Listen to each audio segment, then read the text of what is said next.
Thank you for being here. My name is Bill Bowen, and I have the privilege of serving as Professor of Urban Policy and Public Affairs here in the Maxine Goodman Levin College of Urban Affairs.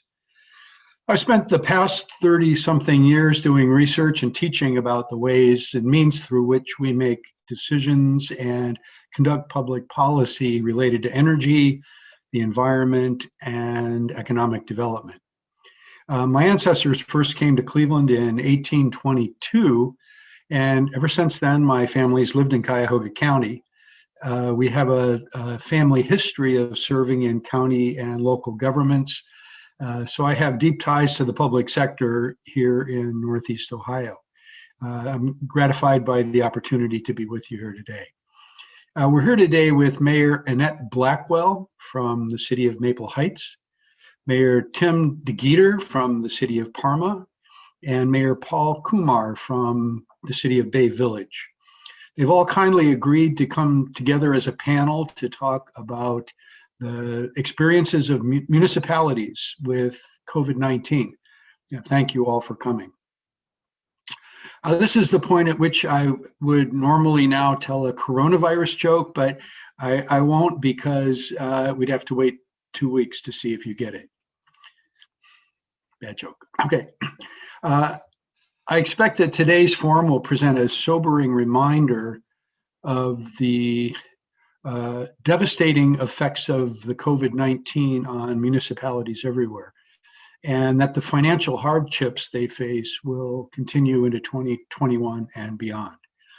To put this into some overarching perspective, I'll briefly mention just a few of the numbers that the National League of Cities released yesterday from their new survey of cities, towns, and villages. Of the over 900 municipalities they surveyed, 90% have experienced decreased revenues since the pandemic began. 76% have had to take on additional expenses for things like PPE, remote work technology, and overtime pay for essential employees. On average, their revenue income has declined by 21%, and their expenditures have increased by 17%. 37% indicated that they've made cuts in their municipal workforce, including hiring freezes, wage holds, layoffs, furloughs, reduced hours, or forced early retirement. Many more municipal employees are at risk of losing their jobs, which will further cripple their ability to respond to the ongoing public health and economic crises that they face, including those here in Northeast Ohio. 89% of large cities, 71% of mid-sized cities, and 52% of small cities indicated that their governments will face significant challenges in providing necessary services to their residents. The League estimates that 6,000 cities, towns, and villages didn't receive any aid or funding from the CARES Act.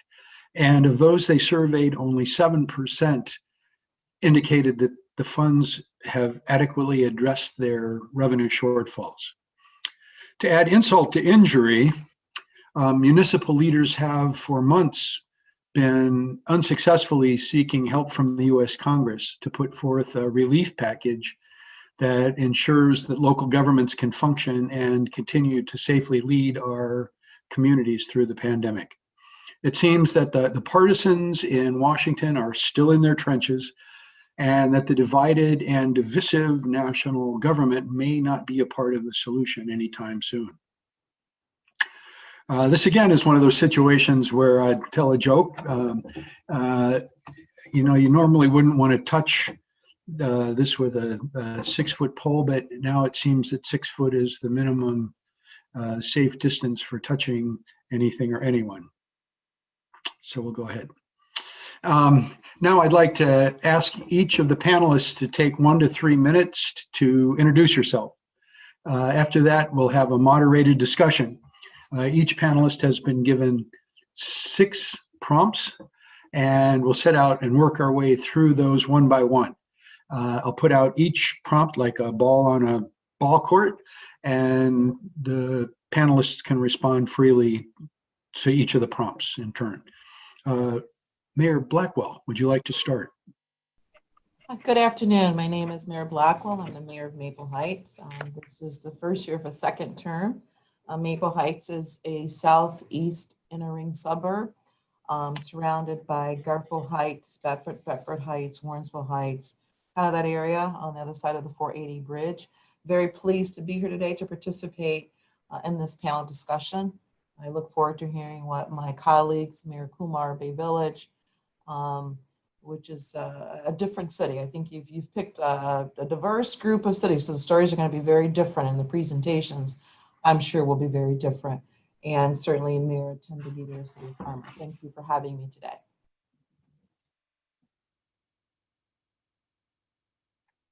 Mayor Kumar? Thank you. Yes, I just a little bit on my background is I served on city council, started in 2000. I filled an open position. Over that time, had moved up to council president, and then in January of 17, took over for Mayor Sutherland in her last year as she retired early, and then ran in 17. I'm finishing out my third year of that term, I started my career as a certified public accountant. I was with the Cleveland Clinic in management for a number of years. So I sort of have a diverse background, some financial background that has been especially helpful this year. Looks like Mayor DeGeeter is back with us. Thank you, Bill. Mayor Tim DeGeeter here from Parma. Parma's Ohio's 7th largest city. Local government's hard. It's almost impossible during a pandemic. This year, we've faced so many different layers of challenges and obstacles. I've been mayor now for, I'm in my 9th year. It feels like 90. We're, as I mentioned, the 7th largest city in Ohio. Our budgets are always tight. As you talked on the kickoff on this, on financing and budgeting, and we'll get to that. That's always challenging here. Each March, by law, we have to have our budget balanced. I kind of call it March Madness, survive in advance. We go year to year. We don't have a big carryover each year. We come right down to the wire to get our budget balanced here. There's no thrills in it. So look forward to the discussion with the fellow mayors and with you moderating this. And when getting prepared, I printed out a number of articles from cleveland.com. And this year seemed to be one of the longest years, but also looking back, I can't believe we sit here December. And the 2020 hits with the snowstorm yesterday keep coming. We also had 2 floods during this pandemic, flooded basements. So it's been a real challenging year for everybody. Yes. Okay. Thank you all. So let's start out adaptations and innovations in responding to the pandemic. Has your municipality come up with any innovations, or how are you adapting? I can remember early on during the pandemic, sat with our senior center director, talking about whether we should close that center. And this was early on in March. And through that senior center, we have folks that come up, we do transportation, do meals. And by the end of the day, we end up making the decision. And later that night, I thought about it, and looking back, now that seems to be the easiest decision. But at the start of it, it was interesting. A lot of different innovations. But, at City Hall, we're at the local level of government. We never closed City Hall. We locked it down. One of the things that we did early on, we reopened to the public after Memorial Day. But one of the things that we did with our city staff was a 9 a.m. daily briefing in our council chambers, where we spread out. Our fire chief would give an update, working with our hospitals. And we continued to do that through the summer. And then sometime maybe in July, we went back to a Monday briefing only. But those were strenuous times early on, coming out of the shoot in March. From our perspective, just comparing to Parma, which is much larger, we're a bedroom community on Cleveland's west side and probably have about 15,500 residents. And so much smaller in scale. One of the things early on we looked at is we don't have multiple fire stations. We have, one station. And, we went through splitting up our personnel on shift, but also took our senior center and rehabbed it in the event that we needed to decontaminate the fire station.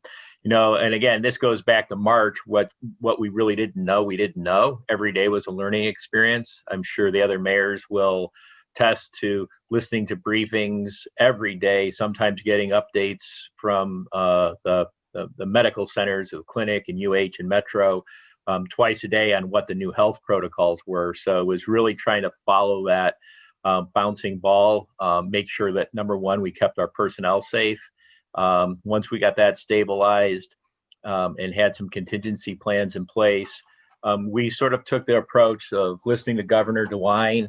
And if there was an opportunity that he said that we could operate something, I would challenge a department director to come back with a plan and tell me whether they thought we could operate something safely. And I'll give you an example. Lots and lots of discussions around our municipal pool and whether we should open that in the summer months and how we should do it. And came up with a plan. We took the furniture out, the chairs. We said people have to bring their own chair from a cleaning perspective. We set up different periods of time that people could come in small groups where we could clean in between. Every resident that came was supportive of following the health protocols and masking and things like that. It ended up being a great success for us. And one of the reasons we took the approach of trying to do this is we felt the pandemic was going to be here for a while, and people needed some ability to exercise. We have a lot of senior citizens that use the pool. We had separate lap times for them, a lot of families that needed relief from online school. And we just wanted them to have an outlet physically and emotionally, thinking that when we came into the winter months, we were maybe going to be in worse shape than we were in the summer. And unfortunately, that may be the case. But we really tried to offer what we could to residents safely. What we didn't think we could offer safely or program, we simply didn't offer it and didn't apologize for it. Hi. Not much different than, and it's funny because we're 23,000. We'll see where we are after this new census. So kind of in the middle, the size of Parma and certainly Pay Village. But obviously what changed the most is the way we do business. The in-person businesses that we have, staff meetings. I have a monthly directors meeting. And then I meet with each director separately to just find out what the challenges are and just make sure that we're kind of on track. Visitors to our city buildings, we closed the building like Mayor DeGeeter until we opened right before Memorial Day. And so we spent a lot of time during that time just reconfiguring the building, putting arrows up and putting signs up and moving furniture out of the building department, reconfiguring how we would handle Mayor's Court. We did close our senior center and turn it into just a place that we packed the meals because these people still had to have meals. And so we probably doubled our meal delivery. We had to change the way we did transport. We have 3 senior vans. We do a lot of transport. So we had the plexiglass installed between the driver and the seniors who had dialysis, the emergency care, to keep everyone safe. And then the jail. I've got a jail across the street from me. And so disinfecting the jail and just really like my fellow mayors, being very knowledgeable of the briefings. Michelle Gilchrist from the governor's office does a great job. We have a weekly meeting with Dr. McKenzie, the president of South Point Hospital, really pushing out the information for testing, drive-through testing, free testing, available testing, being aware of the positive cases, using the health department's link, really charged my human service director and my fire chief to stay on top of that so that I could continue to really illustrate for our residents this was just real. A lot of people believe that it was a hoax or that we were over exaggerating by putting real numbers on the city's website and sharing that. Every single thing that came that I thought was usable really ramped up the public relations in the area of COVID-19 education. Worked very hard with the support and direction of our law director. Our police chief took a huge lead in this because I've had so many of my police and firefighters affected with COVID. So just revolving door, I get two back, two go out sick, just got a message, another one's out sick, gonna be out for another 10 days. And educating. And then with the PPE money, of course, taking that to get masks for everyone. We have a produce food distribution. We use that produce food distribution to give everyone that came through their mask for their family. And so we could remove that barrier if that was an issue. We do the same thing. We have a food pantry, a choice, a freestanding building on Broadway. We also distribute a great deal of masks there. And I got masks for every council person, each council person, 7 council person responsible, about 3,000 people, so that they could make those masks available. And just really worked as an operations center. So the biggest thing for us was operations center, making it real by really, really ramping up our public relations. And our public relations was specifically for a great deal of time, and even now, COVID-19, and then making things like masks available. So, and it was important to make sure that my employees felt safe.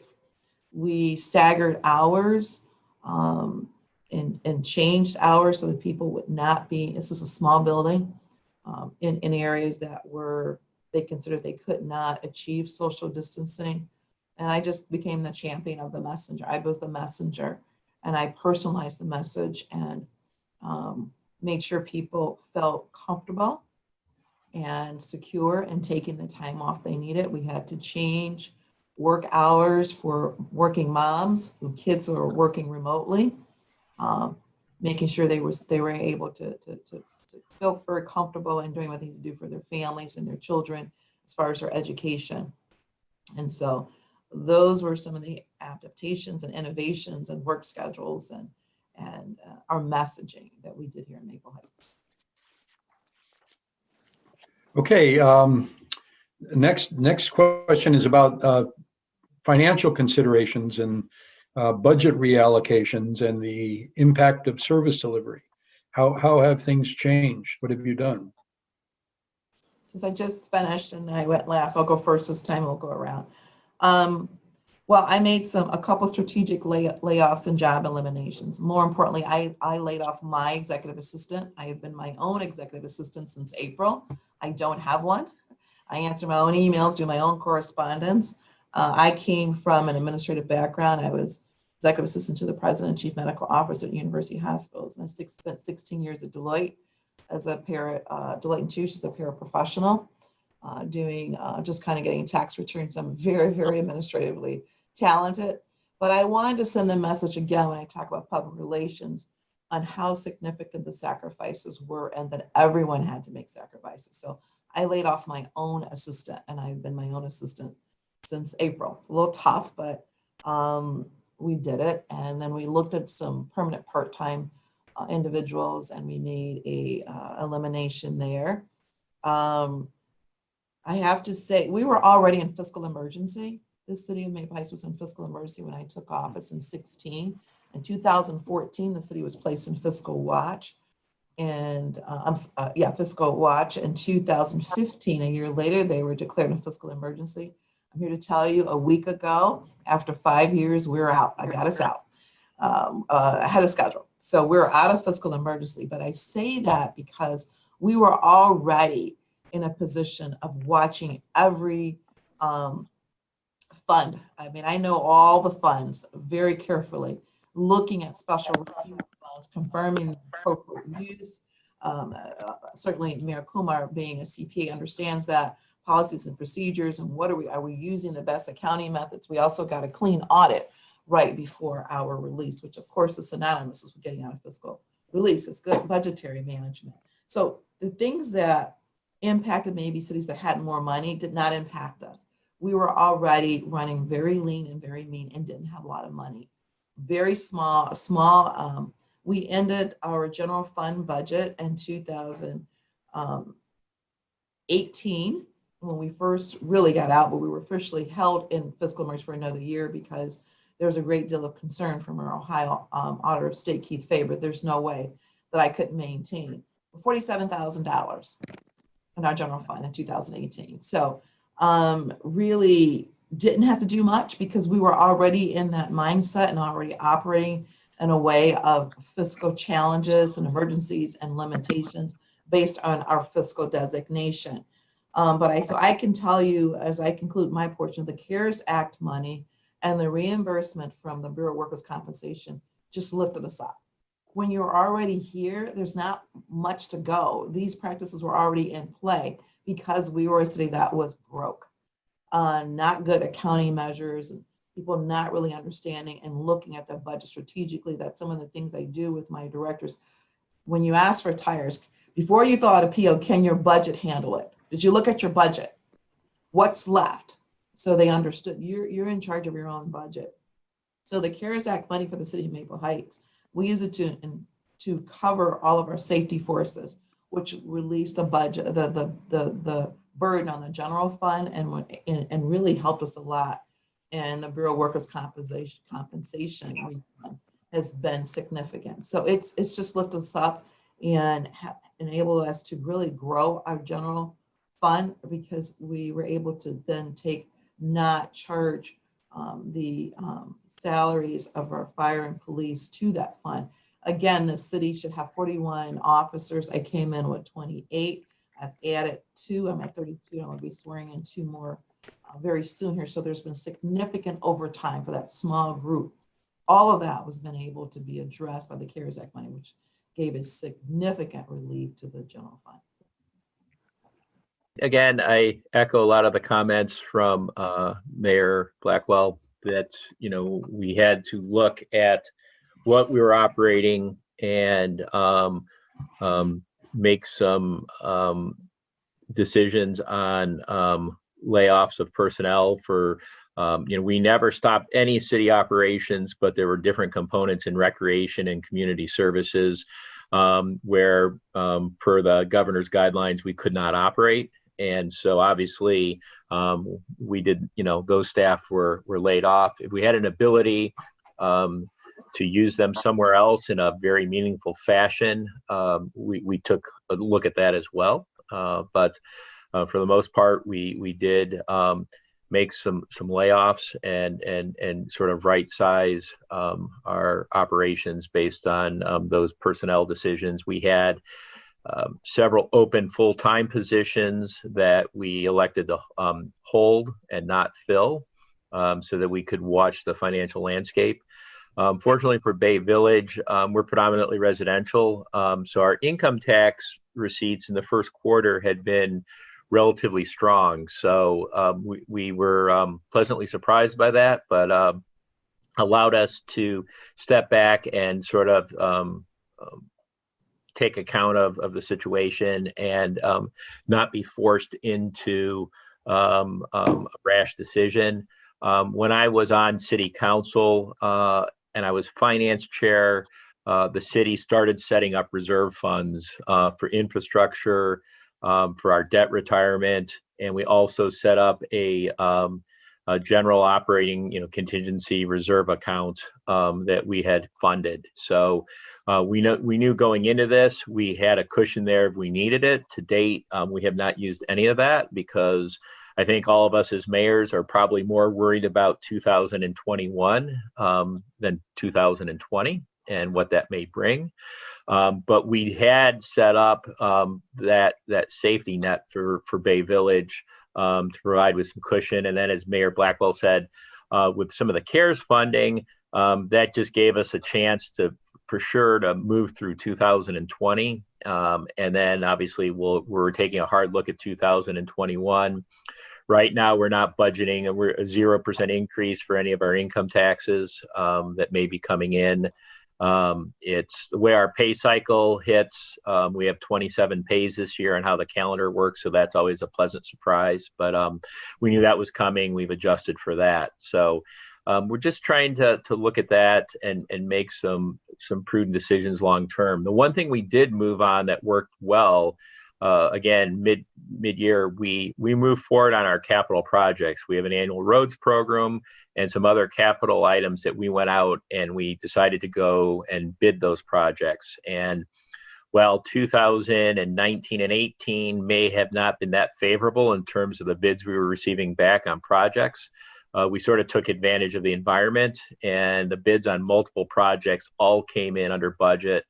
Some came in significantly under budget. So it allowed us to continue operations as best we could.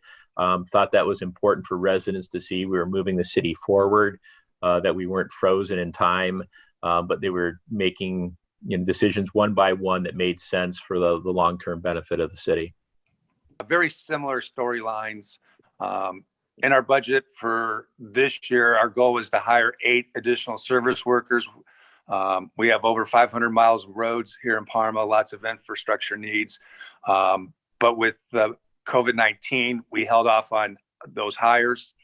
We did replace positions as well through attrition. We did early on take advantage of the extra $600 unemployment by having a furlough layoff of around 40 employees who were brought back in August. They had a date certain. That gave us a savings of about $400,000. Additionally, early on, we cut police overtime. We reduced staffing in our police as everybody was home, not on the roads. Kept the same level in the fire department.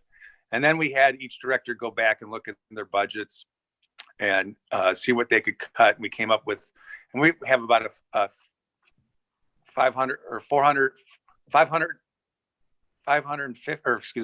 54 million budget. And we were able to cut out about another 1.7 of that in reductions. One of the things that we did do was our rec programs. Like Mayor Coomer mentioned earlier about opening the pools, we're always looking for different guidance that the governor put out and then ask directors if it makes sense if we can do it. We have 2 aging pools. We couldn't have the pool space to open those up, but we did open up our splash center, our splash pad.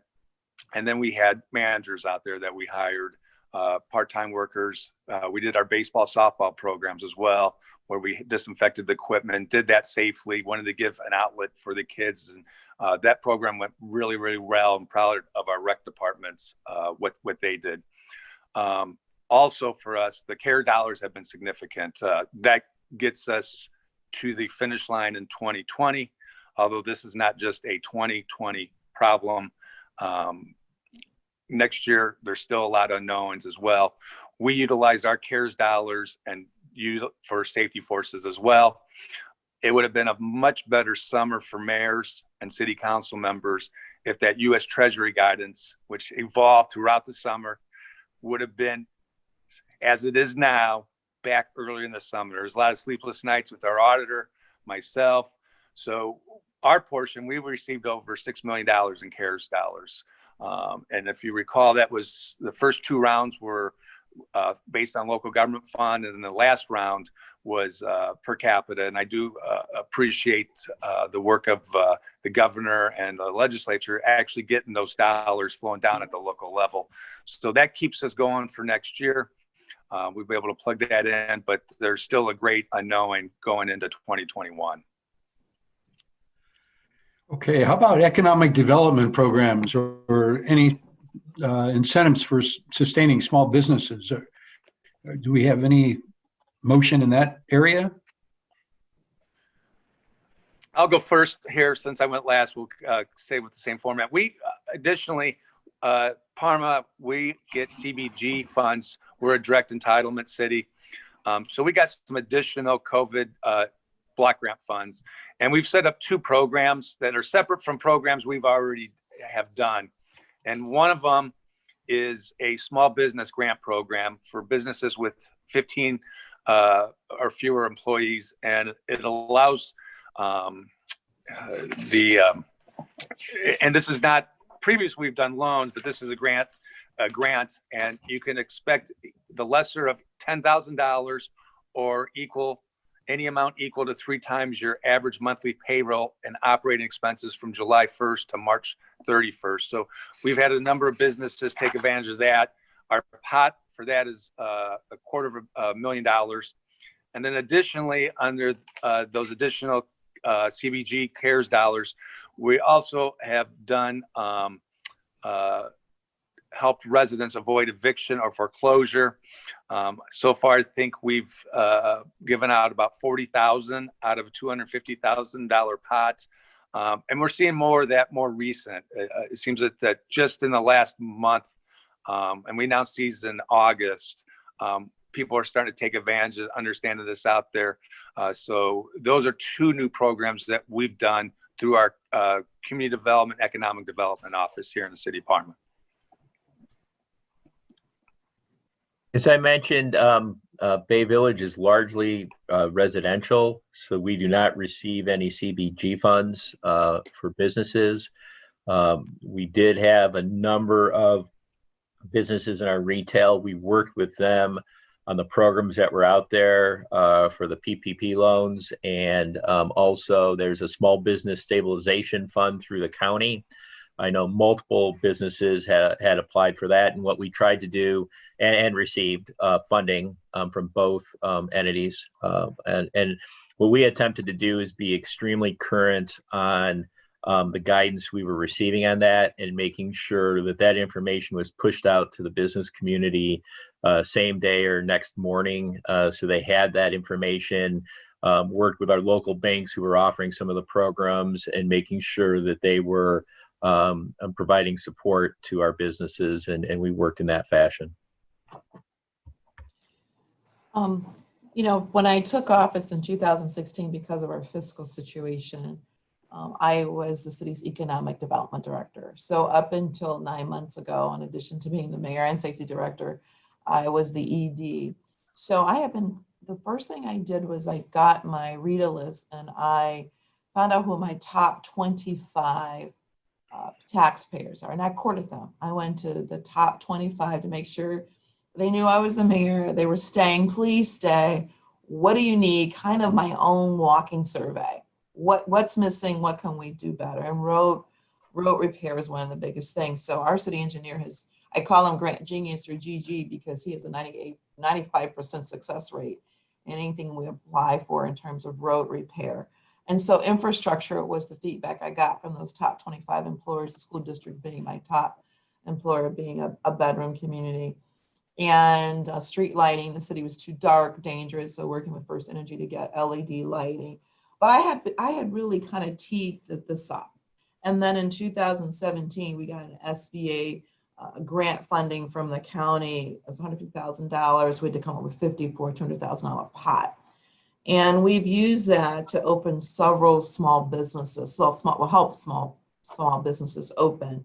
9 months ago, I hired a very experienced economic development director who had been in another city, and he helped me close those deals. But I had teed these deals up over the last 4 years, and just really walk them through expansion. Made it a point of, again, I keep going back to public relations, because the perception of Maple Heights is that we were dangerous and dirty and dark.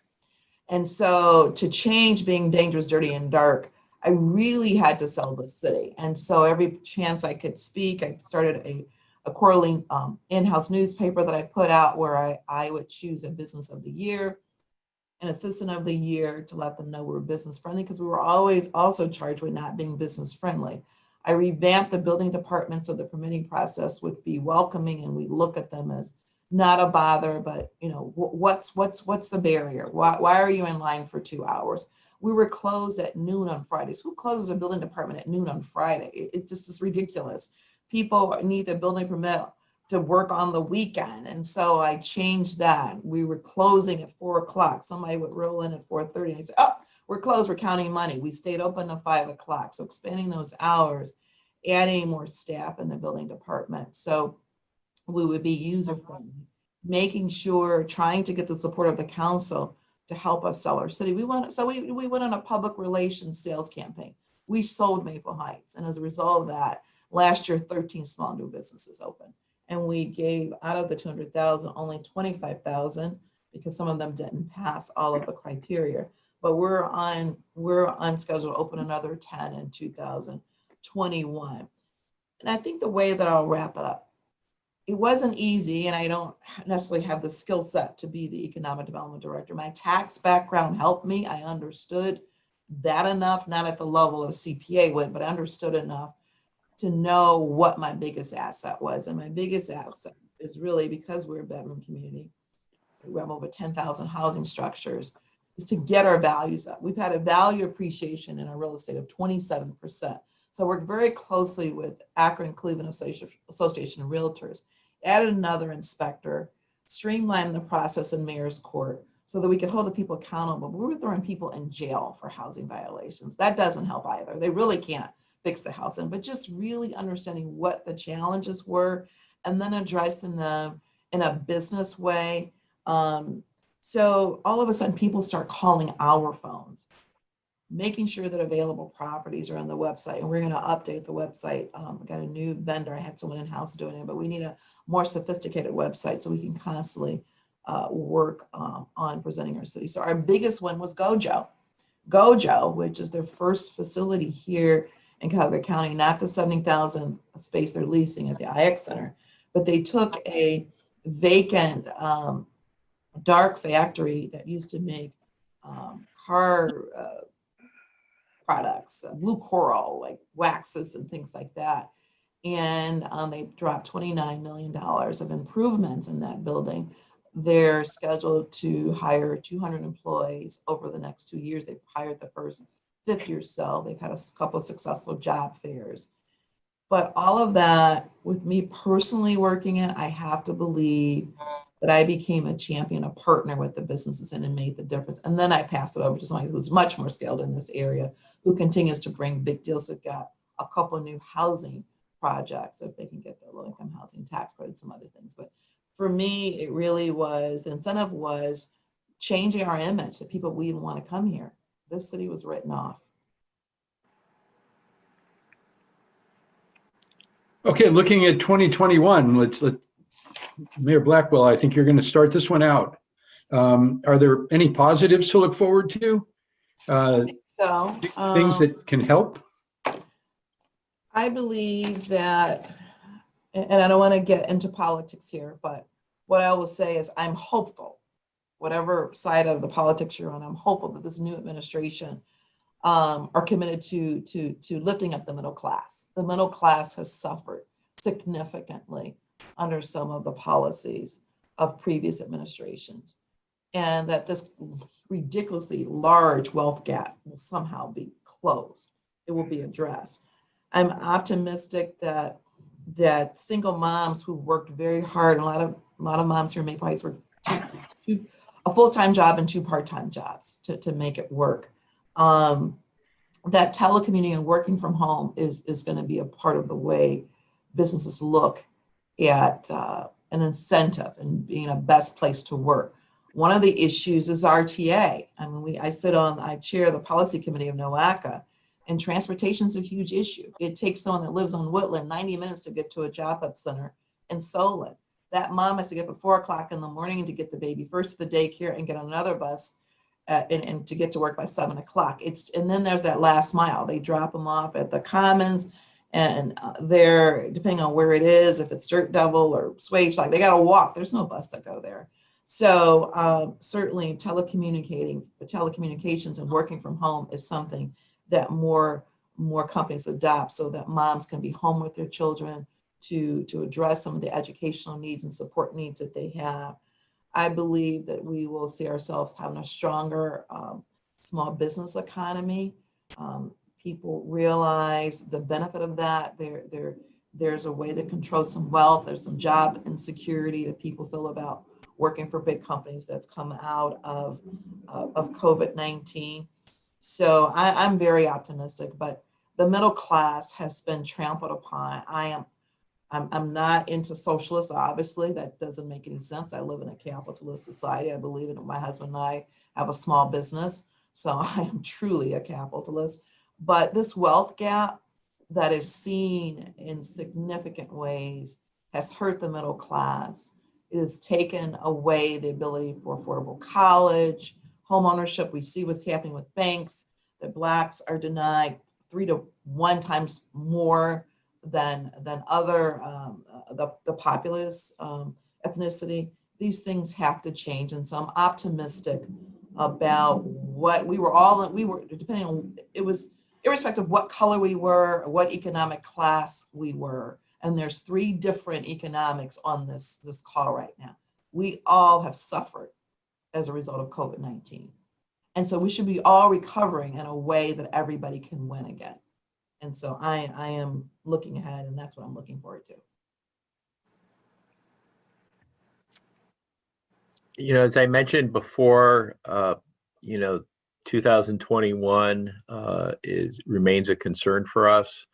And I really think from our perspective, yes, the vaccine will start to roll out and be prioritized to obviously healthcare and senior living facilities as it should be. Our cases have been moderately low, but obviously coming into the cold months have continued to rise. We're trying to get a sense of how that will impact jobs and our income tax base. And so, we're going to be somewhat conservative in the first third of the year, thinking that as the vaccine gets into play and we get through the winter months, we will have a better landscape on the remainder of the year. Having said that, we're going to go through with a lot of our capital projects and start to plan and at appropriate time bid those projects based on the circumstances, the data at the time. It just is, I don't think anyone has a crystal ball, and we'll have the ability to do projects and hire more staff mid-year if we need to, but I think we're really just going to be conservative, especially those first few months. We're taking a slimmer approach here in Parma going into 2021. You always got to try to find some positive or good. That's how I think it's kept people's mental health in check throughout this since March.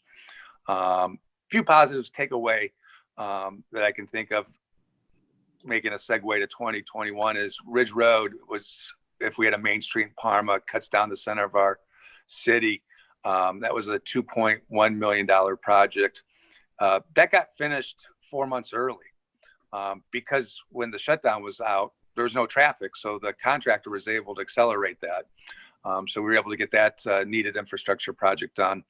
And on similar lines, Mayor Blackwell mentioned about property values. We've also seen a significant increase here in Parma, both on our north side with your standard bungalow, and then on the south side, which has some, older colonials, older subdivisions.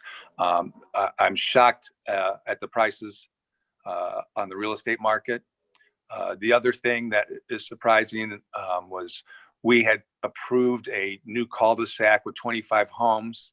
It was the Ryan Homes project, first big built that we've had in over a decade of that number of houses. And I thought going into March, I thought that was going to be an empty cul-de-sac, that there's no way that they were moving on that, building those houses. And shockingly, it was the fastest Ryan home project in the country. It sold out. And it just, I guess the biggest stunning was people moving or building during a pandemic. So I find some positives in that. Obviously with the vaccine being rolled out going into next year, also seeing yesterday that a bipartisan group of senators and House members have come together to roll out a plan that includes funding for states and local governments. I think that's drier needed. I've lost a little faith in Washington this fall, this year going into 2021. But I see signs of positive that both sides can come together and hope that there is a second stimulus package because a lot of businesses are hurting. But I'll also end on a positive. Both our Parma Medical Center, Metro also has a footprint here in Parma. They're doing well, holding their own. Our GM plant, which is our lifeline, GM's got a lot of work over there. So that helps me sleep at night as well, as we move into the new year. And I would echo, I hope that there is that second package that would include local governments, but some of the news feeds I've seen also really targeted, hopefully the small business. I think that's the lifeblood of America across all jurisdictions. And I felt in some of the first offerings, businesses of all sizes had the ability to participate, which I understand. But I think, the amount of capital and reserve for some of our smaller businesses is, very limited. And I'm concerned through tough winter months without a package, we're going to lose some of those family-run businesses that our residents really love. And I think that's really where the support ought to be targeted to. So how about strategies for addressing the vulnerabilities of some less advantaged communities? Right, there's a tendency for these kind of things to come down hardest on the people that have the worst situations in life. So are you thinking about these things? Are you addressing explicitly how this is going to affect and what your municipality might do for the lesser advantaged communities? One of the things that became abundantly clear was that the broadband accessibility in a community like Maple Heights was less than optimal. Our children were sent home to work virtually and they don't have internet, they don't have a computer. So there were several organizations that we worked with along with the public library and the school district to make sure these children have the tools they need to succeed. As we build our communities up, we need to make sure that this is something that's available, because what it does in areas like Maple Heights and some rural areas is it gives them access to healthcare. I mean, I think of myself, my dermatologist, I'd be able to do it, over the phone, have these appointments with telemedicine is going to be big. It certainly will reduce the amount of pressure in me buying an ambulance every other month, it seems like, because another ambulance is broken down, and many residents that don't have adequate health care use our paramedics and our vehicles as their primary care physicians. They run back and forth to the emergency room. So broadband accessibility is certainly important. Affordable medical care. I'm very happy to share that one of the dedicated senior medical health centers took over the Walgreens here at Lee and Libby. And so it's for seniors 55 and over that are Medicare eligible. But having that medical center here in the community, it gives people a ray of hope. I mean, flu shots and that's important. It also offers jobs, affordable medicine. They help them find a way to afford the medication, because unfortunately some people don't take the medication they need, which is really life-giving because they can't afford it.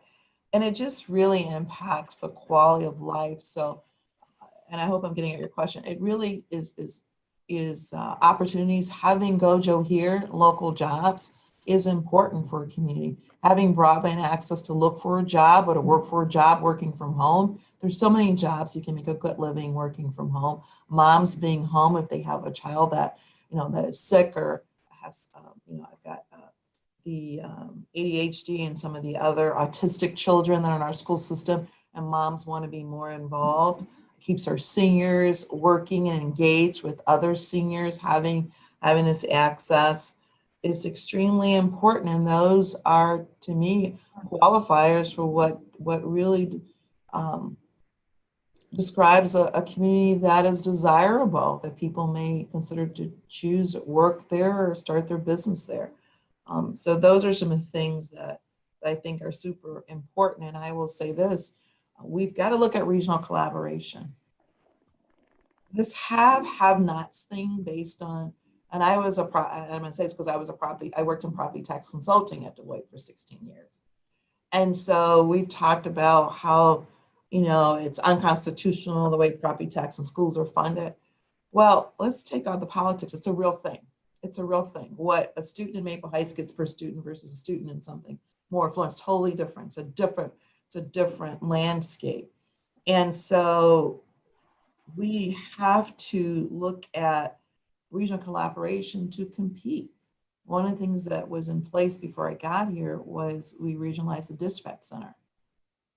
Well, I can tell you that I'm buying an ambulance like every other year, and there are communities that are less than 1,000 people or 2,000 people. Their ambulance, I see them waxing it every other day because they don't have any runs. Of course, the fire department would kill me if they heard me say this right now, but how do we regionalize some of the services that we're doing that are duplicative services so that that we're more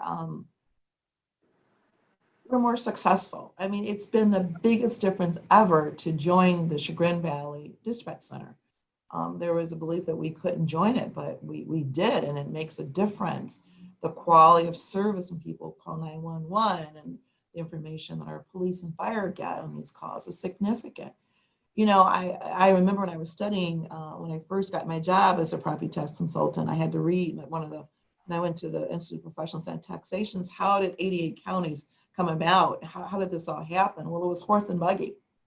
Well, now you can get to one county to another county in 10 or 15 minutes by car, rail, or, the NOAC is talking about a hyperloop, getting to Chicago in less than 8 hours or so.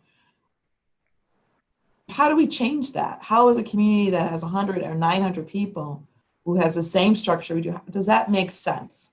Does that make sense? How do we, and we've got to keep our own identity. We got to have a mayor and a city hall and all of those things and my police cars with my logo.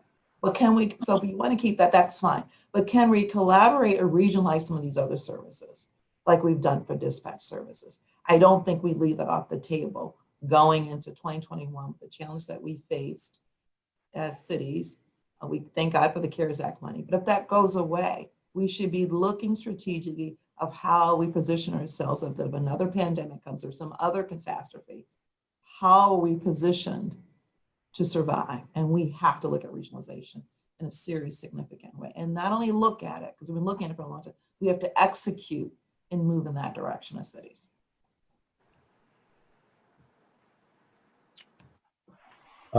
I would concur on a few of those fronts, starting with broadband. I think that's so important, and I think that cuts across everywhere. I know one of the things we've done in our community services is started to pivot, and this project had started pre-COVID, but COVID really brought it more in the focus. Is we had done a survey with our residents and received back, I want to say 400 to 500 completed surveys on one of our initiatives, which was aging in place. And how do we deliver services at a community to these residents, and what do they really need? And do they need to come in for physical brick and mortar? What does that look like? And we got a lot of great information. And part of that we found is some of those residents in Bay Village, didn't have broadband. They had fixed income. It's a lesser, percentage obviously than Maple Heights, but that was out there. The other stumbling block was, education of how to use it. And we started working with high school students to help educate these members, but really trying to look at broadband across the board. I think even in the urban areas in Cleveland proper, Leadership Cleveland this year and was in the Kinsman neighborhood. And we had a chance to interact with some of the principals and vice principals at some of the area high schools. And, you really see it firsthand there where they just don't have the access as Mayor Blackwell had mentioned. And, that just is going to be a core offering that I think from a region to be competitive and to educate our kids and for business we really probably need to invest in. And again, I think that enters in under the spirit of collaboration of how do we do that and how do we really get wired. I think other metro areas have done that. I think that gives them a leg up on the Cleveland metro market, and something we should be looking at. I also think, again, putting my financial hat on and the regional collaboration. I sit on a county CSAP board. I also am active in NOACA, and you talk about how we are going to be competitive with other regions of Detroit and Indianapolis and other metro areas across the U.S. We do have a lot of duplication of duties and functions, and easier said than done to unwind that, given collective bargaining contracts and longstanding practices. And quite honestly, I think pride of a city of having something versus sharing something.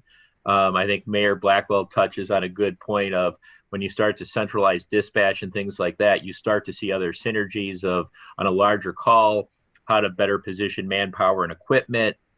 And all of a sudden you get some wins of this is a better model of how to serve our residents. And that takes away from the fact of saying, we've got to have that particular item or service within the city limits.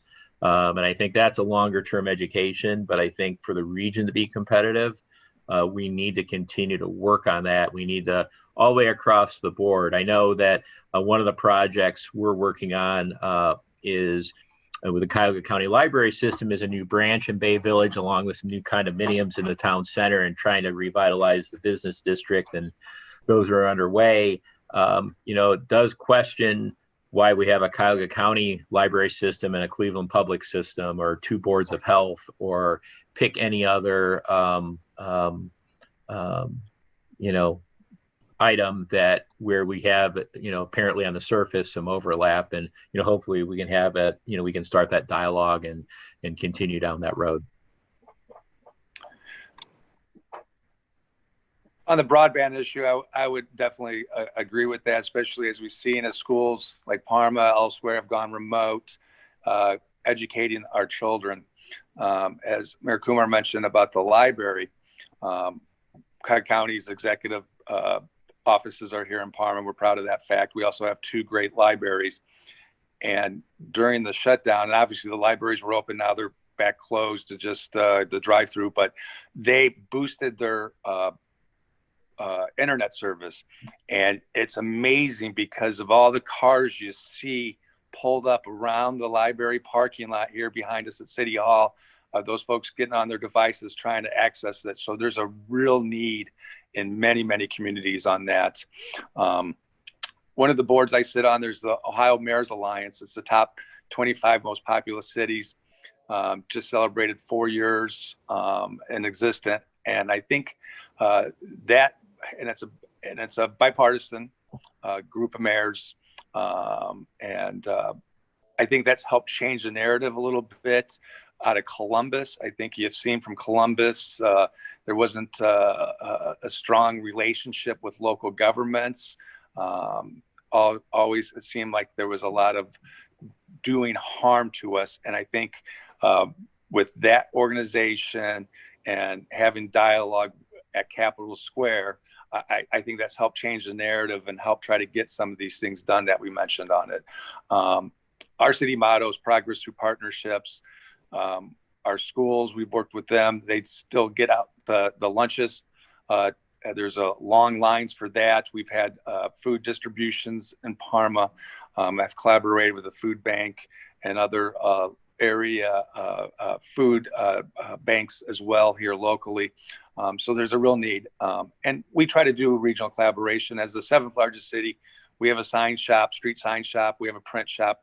We've done printing and signs for our neighboring communities, and where we can collaborate, we definitely try to do that if it makes sense. And that includes our jail that we're working on with some additional surrounding communities to allow to house some prisoners here at our Parma jail. Okay, well, so we're drawing to the end of our time. We will get through this pandemic for sure. Meanwhile, can we go around once more and And do you have longer term strategy for how you're going to position your city at the other end of the pandemic? I'll go first since went last this time, keeping up with the format. This whole year's just been a day-to-day changes. So I think it's hard to plan other than you got to be conservative, especially looking at your finances going into 2021. We don't pass a budget until March, so we do a temporary one for the first quarter till we can get that balance, and that's always a challenge. And as we've moved, this thing has evolved quickly. You're seeing a second spike as we get in the winter here, the colder months. So it's, to me, how I view it is each day is a challenge. Get through the day. One thing I kind of learned that there's really no right or wrong answer during COVID-19. You just make a decision and govern with your gut and move forward on it. And I could say that we got a good team up here at City Hall. We've have to be flexible, along with our residents understanding. But man, has it been a challenging year for, with cancellations of parades, different events, just keeping up the people's mental health and positive outlook. That's been challenging, but we continue to do that. We find new ways to connect with our residents via social media, staying connected. And there's been some positive stories too that we've seen out there during this, people donating to our police and fire, getting involved in the community. So as we close, I would say it's day to day, keep having faith in people and move forward. The city had completed a master plan using the Cuyahoga County Planning Commission and wrapped that up in 2017. We had also worked with NOACA on a connectivity study within our large city park, Cahoon Park. It's 110 acres. It butts up to Lake Erie. And then to the west of that, adjacent, is a Cleveland Metro Parks reservation, Huntington Reservation. So we have a lot of green space and parkland and, like I said, a smaller business district. So we had started down the road of trying to work on revitalizing our business district, and we were in the process. Thought we'd be wrapped up by June with it, but we're picking it up now for completion in January, which is a zoning overlay of our building code, which would be targeted areas that we want to improve. We are working through legislation with a consultant in our planning commission and city council right now to give the planning commission a little more teeth, but also to give developers ideas of what we're looking for in a downtown landscape. And so that zoning overlay has been in progress. The other thing we had done had received a grant from the Ohio Department of Natural Resources to do a master plan just for the lakefront in the park. And we will be wrapping that up in December. We've been working that all summer, really have not lost too much time in the pandemic. All the public input sessions that we've had 3 to date, have been done via Zoom. And I have to tell you, I was a little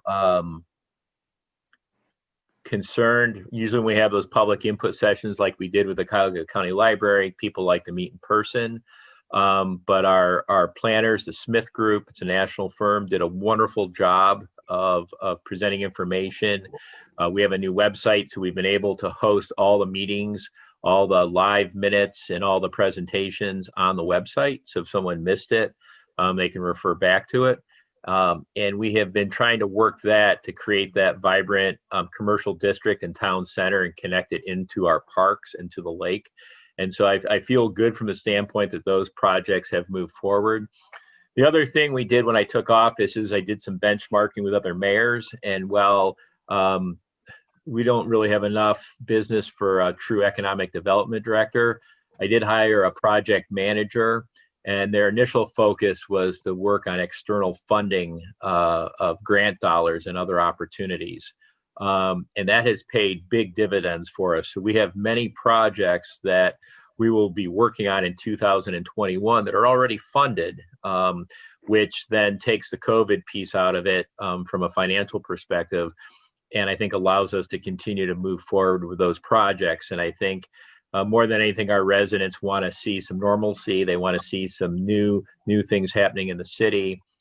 We have a basin trail that runs about a half mile from Wolf Road under Lake Road, a bridge we redid out to the lakefront, which will, connect the future planning that we're going to wrap up. So we're fortunate from the standpoint, those items are funded already, and we can just take those studies and continue to move forward in 21.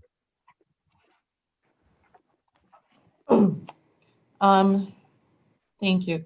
We had a master plan done in 2018. We were in the process of implementing many of those recommendations. One of our parks is a Metro Parks now. It's right on the border of Maple Heights and Valley View, and so it's part of the Bedford Park Reservation. In addition to the master plan grant, we got a TLCI grant from NOACA. So we're improving the transportation connectivity study close to the Amazon job, since we share the Warrensville Center Road connection with North Randall. Many of my residents work at Amazon, and now the distribution center, I think it's over in Bedford Heights. So that connectivity study is helping to connect residents to those jobs and housing here. And we just got from the Cuyahoga Planning Commission a grant to look at our zoning, because we're trying to change the housing. We want to attract more diverse residents. We want to change what the city, so we had white flight leave, and there's no reason for that. And so how do you change that? We've been changing that with improving our housing stock. We've seen a significant amount of diverse residents moving to our area because of the job opportunities, Gojo being the biggest. People want to be able to live in the community. So to do that, we've got a new housing. Everybody doesn't want a bungalow. We've got bungalows, we've got ranches, we've got a couple splits, and we have some colonials. But people want some attached housing. We're running out of space. We are a built out community. So taking a look at some of the housing that we can attach and kind of go up. And so we've been able to do that. We were happy last Friday to have our first 2 container homes. It's a pilot project with the Cuyahoga Land Bank. The Unibuilt, I think they're in Southern Ohio, came in on 2 18-wheelers and put these 2 new homes in. They had spent maybe 2 months building the basements and just put them there, and the kitchen's there, the countertops are there, the showers there. They just have to plug up the utility. So that was a huge event.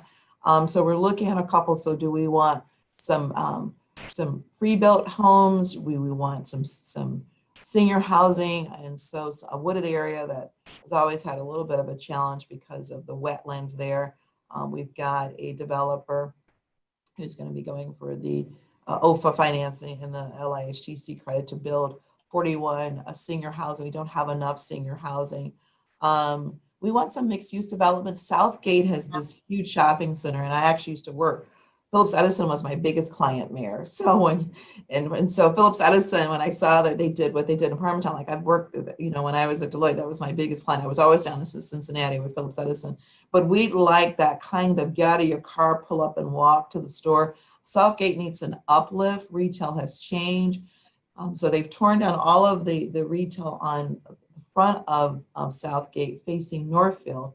We'd like to see some housing there so you can kind of go to your house, but while you're there, go to the Giant Eagle, go to the Dollar General, grab something to eat at one of the new restaurants that's moved into Southgate, pick up some clothing. There's a Foreman Mills there, go to the banking, go to the Rite Aid. So we don't have a mixed use development. I think that's important to just revitalize and change the perception of older inner ring suburbs. We need some wealth building bank products. We really do. What do I mean by wealth building bank products? We need to increase the number of loans. And so we got to look at credit in a different way. So if the trade line's different, so maybe someone doesn't have a Visa or a Discover, but they pay the utility bill and their cell phone bill all the time. Could that be an acceptable trade line? So someone that was not credit worthy, if we look at credit to fit everyone, that and all kinds of credits considered, then maybe. And I know that's an initiative that's happening in banks. I'd love to see that come to fruition so that we can increase the number of loans to take advantage of this housing that I want to do here in Maple Heights, as well as fill the vacant homes. And we need some down payment home owner repair assistance. I don't want to put people in jail for housing violations. So how do we help them improve their housing stock? Because no one wants a beautiful development here, but over here across the street, the roof's falling apart and the driveway's caving in and shingles are hanging. So it needs to be done kind of together in this master kind of vision. So building some new housing, getting rid of all the concrete at Southgate and doing that a mixed use development, bringing in some senior housing, some housing for millennials. I need some millennials. We need some new blood here in Maple Heights. It's an older city with older residents. And we've already addressed the local employment with Sherwood Foods, which is my second largest employer, Bruder, which does upscale pavers, got some great industry here. So just want to make sure that those employees have a place to live if they choose to live in Maple Heights.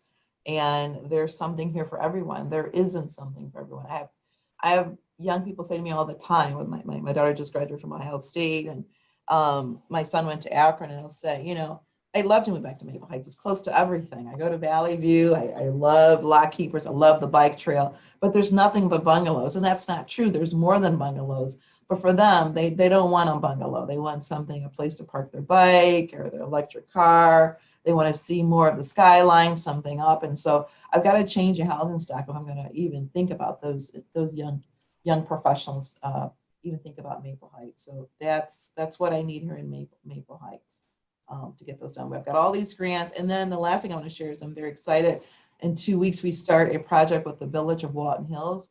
We're going to be putting bike trails down Dunham Road to connect the fact that we have a Metro Park. And so if you go Schreiber Road down Dunham, that's Valley View, you go straight, you're in Bedford. And so how do we connect these two cities? This wonderful park system. Then there's the Cuyahoga Valley National Park. We got a huge grant. And then we'll be putting bike trails that will take you all the way through the Bedford Park to the Cuyahoga Valley National Park. So those are some great things happening in Maple Heights. I'm super excited. While I'm apprehensive about 2021, my perception is a little bit different. I've been in a tough spot since I got here 5 years ago.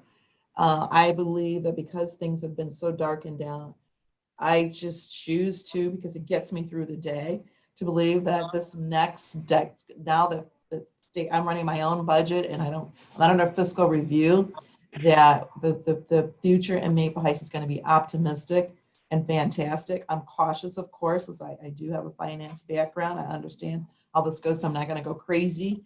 I walk around with my budget. It's always on my desk. I know exactly where it is. I know every fund has red pens all over it, so I know exactly where we are all the time. But I'm optimistic.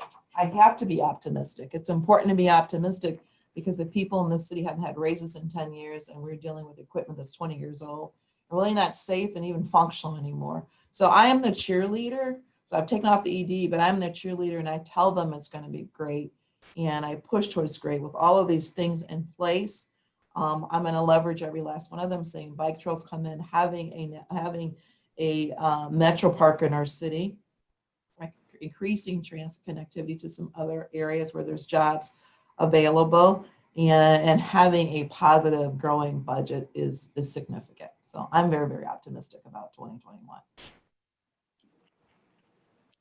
Okay, well, Mayor Blackwell, Mayor DeGeeter, Mayor Kumar, thank you for sharing your thoughts and insights with us. For me, it's been enlightening, and I have been a professor for a lot of years, and I get inspiration and hope from my students in many cases, and I do from all of you. So I can say thank you very much for your public service and for staying positive, and thank you for coming here today.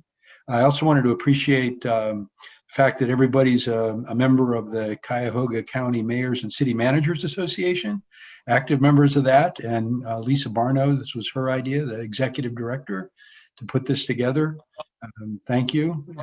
And I also wanted to say thanks to Aaron Vokes, who's in the College of Urban Affairs, who's coordinated all of this and put it together. So that'll be the end of it. Thank you all very much.